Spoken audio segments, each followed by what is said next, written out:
As we worked our way towards Wyoming, in Nebraska we stopped at the Sandy Creek Recreational Area.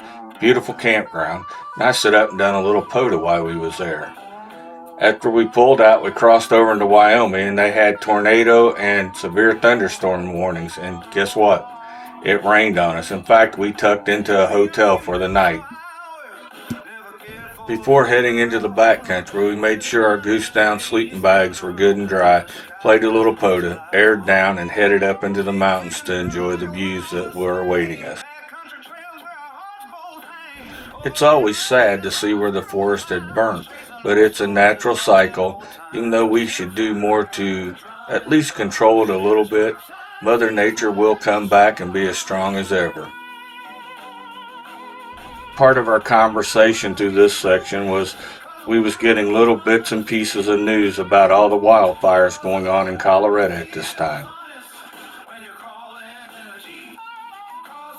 It was here where we met two guys on motorcycles as they worked their way down through the creek bed here. They had quite a rough time through it. There was a lot of large rocks that wanted to roll their tires.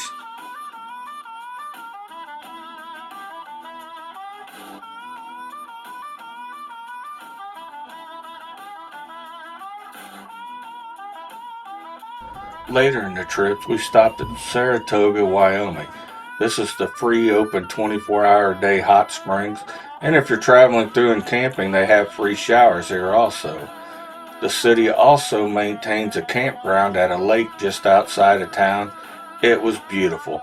It gets $15 a night if you dry camp, and you could get a electrical site there also if you chose.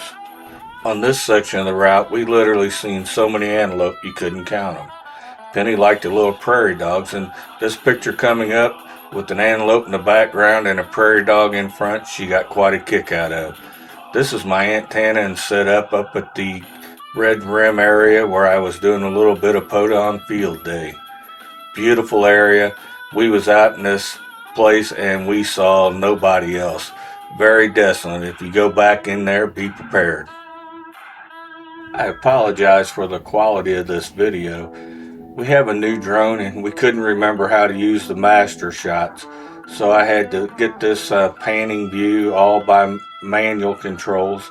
It's not very good, but man, it just shows you how far you can see and how there is nothing there. Love places like this. Lucy, our Jeep dog, doesn't understand why her and I don't get out every time Mom does to take a picture. But we still got to enjoy the view. What you're seeing here is some of the view along the Wyoming BDR. We're going back out. We want to run a difficult section that we missed last time because there was snow on the ground. Speaking of snow, the next morning it was 33 degrees and spitting snow. This is us as we're coming off the end of the difficult route, getting ready to jump back out on the highway. The temperature didn't go up, the snow kept coming down and it was getting harder. So we aired up and took off for Colorado for warmer temperatures. Not very often you hear people say I'm going to Colorado to get into warmer temps. We dropped down to Highway 14 to start heading home. This route has a special place in our heart. The first time I ever took Penny to Colorado, we come roaring up this canyon on a Harley Davidson Super Glide. She fell in love with the mountains before that trip was over. This comes out by Fort Collins, but it's really a clean way to get in and out of the mountains without hitting any of the big cities and having to deal with them. We'd like to say thanks for coming along. We really enjoy the mountains out west, and we enjoy being able to share them with our friends. See you later.